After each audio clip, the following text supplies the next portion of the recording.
এই প্রসঙ্গে একটা কথা বলি, আমি কোনো একটা মামলায় দেখেছিলাম যে সে মামলাটার অদ্ভুত ইয়ে ছিল, মানে ডেভেলপমেন্টের অদ্ভুত ছিল।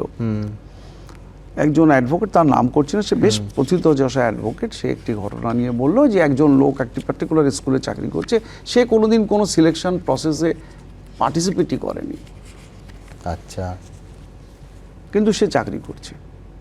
কিভাবে চাকরি করছে একটু খোঁজ জানা গেল সেই ভদ্রলোক অন্য একজন টিচার যে একটি সিলেকশন প্রসেসের মাধ্যমে চাকরি পেয়েছে তার রেকমেন্ডেশন মেমোটি নকল করা এবং আর একজনের অ্যাপয়েন্টমেন্ট মেমো নকল করে সেই স্কুলে চাকরি করছে।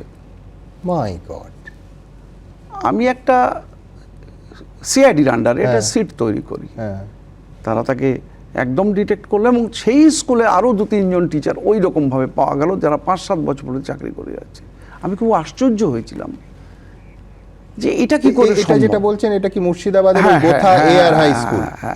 সেখানে তো বোধহয় এই ঘটনাও ছিল যে বাবা স্কুলে ছেলে জালিয়াতি করে চাকরি পায়। না, এই জালিয়াতির যে ধরন, আমার একটা মনে হয়েছিল, দেখুন একজন দুজনের জন্য এত বড় একটা প্ল্যান হ্যাচ করা বোধহয় খুব মানে ভায়াবল নয়, মানে ইকোনমিক্যালিও ভায়াবল নয়। তাহলে কি এর মধ্যে আরও একটা সুদূর কোনো রকম দূর পরবর্তী আরও অনেক রকম শিকড় কি অনেক দূর পর্যন্ত? আমি একটা অদ্ভুত অ্যাপ্রোচ দেখেছিলাম। সিআইডির তরফ থেকে বলা হয় আমাদের কাছে কমপ্লেন আসলে আমরা খুঁজে বার করব, কিন্তু এই কমপ্লেন যে একজন লোক কত রকম এই ঘটনা জানবে।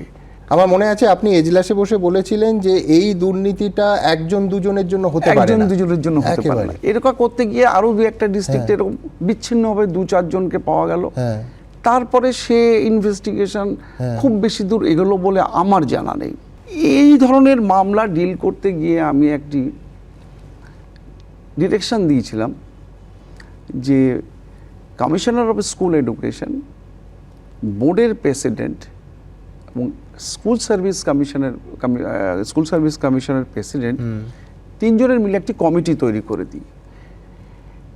আমি বলেছিলাম যে পশ্চিমবঙ্গে 1 লাখ 1.5 লাখ যে টিচার আছে, তোমরা একটা কমপ্লিট ওয়েবসাইট তৈরি করো, যে ওয়েবসাইটে টিচারদের whole particulars, right from their appointment, date of appointment, the selection process through which they got the appointment, date of retirement, এতে করে কি হবে, মানে পাবলিক ডোমেইনে একদম এমপ্লয়ি ডেটাবেস রয়ে গেল এবং যে কোনো স্বচ্ছতা একদম গ্যারান্টেড হলো, পরিষ্কার।